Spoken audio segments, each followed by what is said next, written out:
Barefoot Cavalry, barefootcavalry.com. Up Against the Wall, Mutha Fluffy.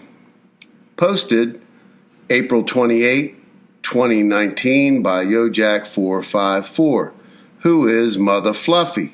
Hillary Clinton is Mutha Fluffy. She's actually Bill's mother, Bill's daddy, Bill's big brother. It appears in all actuality the sun has set on the phone sex guy. The rising phoenix of the last Clinton administration is Mutha Fluffy herself, and she was so damn sure she couldn't lose. The machine that was put together had proven in 2008 and 2012 that presidential elections could be stolen. This machine is controlled by outside international financiers who direct people like George Soros. In their minds, with the Mockingbird media, MSM, there was no way Mutha Fluffy could lose. This was until June of 2015. The exception came down the escalator with his lovely wife, and Donald J. Trump, the only man who could beat Mutha Fluffy, declared his candidacy for President of the United States. Our President Trump, truly a one-of-a-kind in all of the world and a new face on the political scene that dwarfs any and all political entities here and abroad. God has provided this unique man to us to lead us away from the satanic domination that the deep state, married to Islam, has sought to enslave us. This satanic era was to be installed worldwide. Here in the American Republic, it would have been ushered in by Mutha Fluffy, a servant of Moloch. It's really hard to swallow all of that, isn't it? In other words, the criminals who work for Satan, whether they like it or know it, were set to divide the world up into fiefs and satraps. We all know how that went. Mutha Fluffy was made toast in 2016. Therein lies the motivation for the coup against the winner of 2016. The minions dutifully shifted into high gear. The government bureaucracy and those in the executive branch, along with the congressional class of zealot Clintonistas, made their move. The United States government had been theoretically stolen and remade by the deep state into a criminal organization. All pointed a finger to Russia and collusion between Russia and or Putin and Trump to cover up their Russia dealings. Totally Alinsky.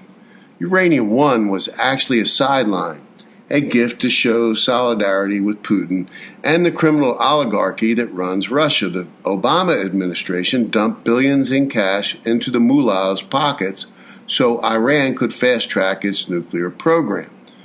Once our uranium left the United States, who was going to keep an eye on it?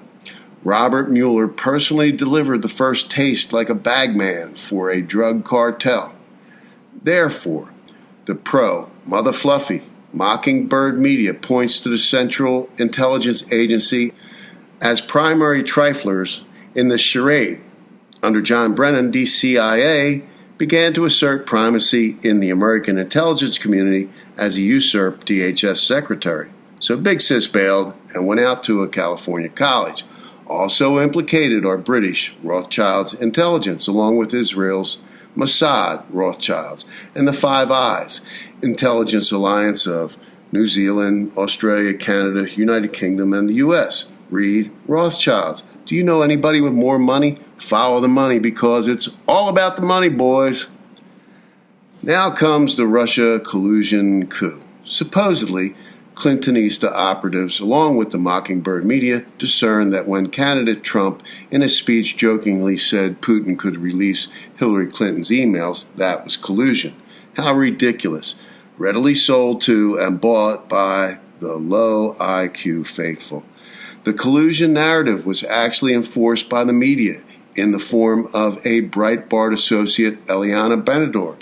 In an open letter, Ms. Benador begged His Excellency Putin to release the emails either to Breitbart.com, post Andrew, or to DrudgeReport.com, and to go around the mainstream media. This is the problem with the newbies on the right in the new media. We have a bunch of them who are actually controlled by the same people who are controlling the MSM today. Ms. Benador is prolific in her self-promotion and expertise, surpassing Sebastian Gorka. She gets published in places that Gorka could only dream about. When Andrew Breitbart died in 2012, Steve Bannon sat on the information that would have thrown the whole world into moral turmoil. Eliana Benador, on the 2nd of March 2012, published Benador, Andrew Breitbart, and the Death of American Conservatism. By the 5th paragraph, she questions if American conservatism still exists, and in the pursuing paragraph introduces a quotation from Yale Skull and Bones CIA William F. Buckley Jr., whose father founded Tampico Oil. After Jr.'s long-winded quote, Benador explains a series of developments and evolutions that have swayed the movement from one extreme spectrum to the other. In the next paragraph, says, what we are witnessing is the disintegration of the movement from the surface to the very deep roots of it. So in other words, we have the deep state describing the deep state. Miss Benador was an ardent promoter of the strongman, Vladimir Putin. How can one be a conservative and a lover of a modern-day dictator? You would think that she would be faithful to one or the other, or, in fact, she really has tainted core values. Propaganda is the main thrust of her writings. Steve Bannon promoted Eric Prince as a Senate candidate, while at the same time Prince was in Gulf states building private armies. Do you still trust Breitbart News? Mr. Mercer withdrew his support after Breitbart had become distasteful, but did not prevent his daughters from continuing to support what had become a travesty. Some might remember the wall art of very young boys and discussions of alternate sexual choices at the Milo engagements on college campuses. Thanks to Steve Bannon, What's in Your Closet, John Podesta, had made a complete U-turn to serving up young boys as headliners. Everything that Andrew Breitbart had discovered and eluded was in John Podesta's closet was turned on its head. Yet, in Benador's article of Andrew's demise, which included the demise of conservatism, she spoke of a state representative from Delaware who reversed his stance on gay marriage. This all smacks of intelligence push and pull. Bannon brought on Milo.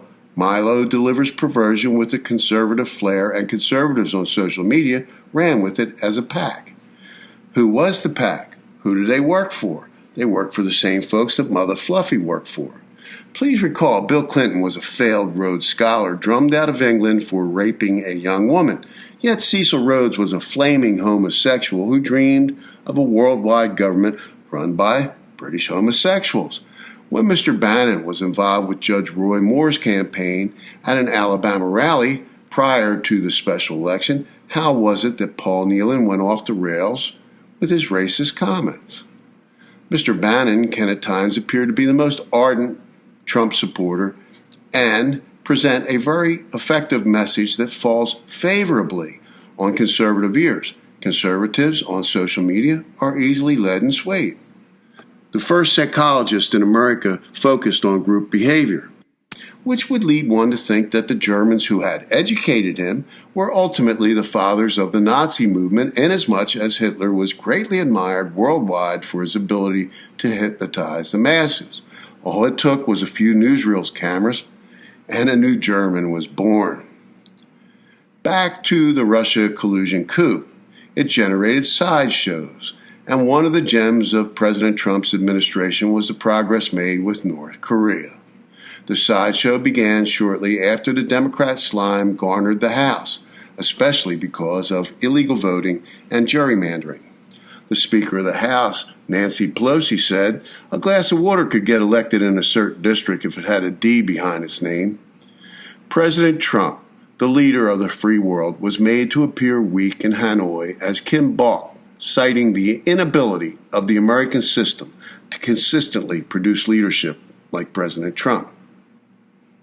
Kim was able to drive a wedge, and on the other side of the wedge, looking like a stained glass window reminiscent of the Fabian Society, was Kim's helper, Elijah Cummings. The only tool that Cummings had in his bag was Michael Cohen, a slimy lawyer eager to save his own hide. It can only be described as a sideshow within a sideshow, as Kim balked, Trump pulled out. Ultimately, Kim has been driven into the arms of Putin and Xi, who would be viewed as enemies, except if Mutha Fluffy was POTUS, then they would be our closest allies. Along the way, a few of Kim's negotiating team members had an appointment with the firing squad. This is the Democrat foreign policy in a nutshell. Thankfully, President Trump knows how to enforce sanctions worldwide, not like the mouthpiece politicians of our nation, all of them.